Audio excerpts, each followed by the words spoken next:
নমস্কার। খোলা জানালার একটি নতুন পর্বে আপনাদের স্বাগত। আশা করি সবাই ভালো আছেন। নাসিক থেকে শিরিডি ঘুরে আমরা ফিরে এসেছি পুনেতে আমার বোনের বাড়িতে। আর আজকে আমাদের বারবিকিউ নাইট, তার তোড়জোড় শুরু হয়ে গিয়েছে জোর কদমে। ম্যারিনেশন পর্ব মিটিয়ে এখন চলেছে বারবিকিউতে কয়লা বসিয়ে তারকে জ্বালানোর কাজ, এবং সেটি জ্বালানোর জন্য বাড়ির দুই ছেলেকে বেশ হিমশিম খেতে হচ্ছে।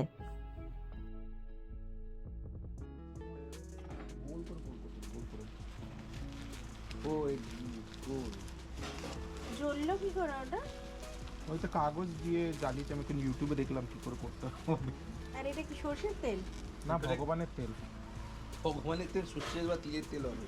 যাই তেল হলেই হলো। ও ভেজিটেবল অয়েল বলেছিল, যে কোনো তেল মানে হলেই ওটা হবে। সরষের তেলই। না, এখানে আলাদা তেল থাকে, তিলের তেল বা কিসের তেল থাকে। হ্যাঁ, মানে আমরা এখানে ইউজ করছি এটা সরষের তেল। কাস্টার্ড অয়েল বা কিছু একটা হয়। ক্যাস্টর আগুনটা কিন্তু সুন্দর জ্বলেছে এবার। বাহ, দারুণ এক্সিকিউট হয়েছে। তাহলে পাকানো কাগজ আর তেল তেল এটা লাগবে কয়লাটা জ্বালাতে। বাহ। বারবিকিউয়ের আগুন জ্বালানোর প্রস্তুতির সাথে সাথে এখানে চলেছে আমাদের সন্ধেবেলার একটু ভেল খাওয়া, যেটা আমার দিদি মেখেছিল, এবং এটি খেতেও বেশ দুর্দান্ত স্বাদের হয়েছিল। বাড়ির ছেলেদের মধ্যে একজনের দায়িত্ব ছিল ওই বারবিকিউয়ের আগুনটা জ্বালানো। আমার দিদির মেয়ে সারা সন্ধে সেই আগুনটাকে হাওয়া দিয়ে আগুনটাকে জ্বালিয়ে রাখার কাজ করছিল। আর আমার কর্তামশাইয়ের দায়িত্ব ছিল ম্যারিনেশনে। এই যে সে তার দায়িত্ব খুব যত্ন সহকারে সেদিনকে পালন করেছিল, এবং এই পুরো রান্নাটার দায়িত্বই ওর ওপর ছিল।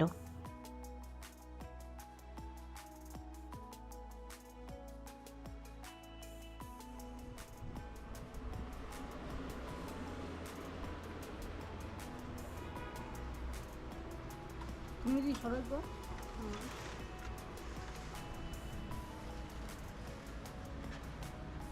আরেকটা ওদিকটা সরিয়ে নিলে হতো না? আমার বোনের ফ্ল্যাটের যে ব্যালকনি বা টেরেসটা আছে, সেখানে বারবিকিউয়ের মেশিনটা বসিয়ে সেখানেই চলেছিল আমাদের এই বারবিকিউয়ের প্রিপারেশনটা। না, হ্যাঁ হ্যাঁ। তোমার একসাথে তুমি দিয়ে দাও।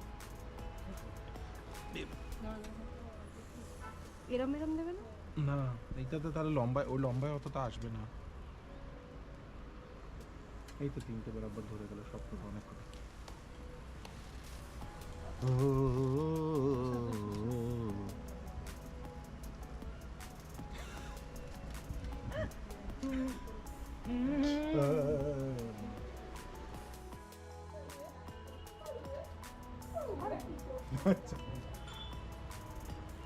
শান্তিনিকেতন গ্রামের বাড়িতে করেছি।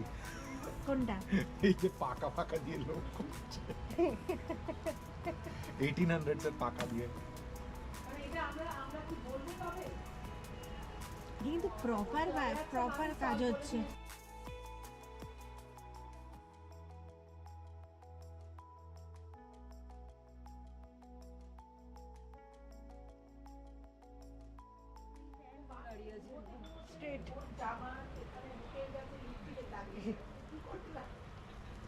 কি ভালো গন্ধও ছেড়েছে। ভালো গন্ধ বেরোচ্ছে। খিদে পেয়ে গেছে। বন্ধুরা ভালো বেরিয়েছে।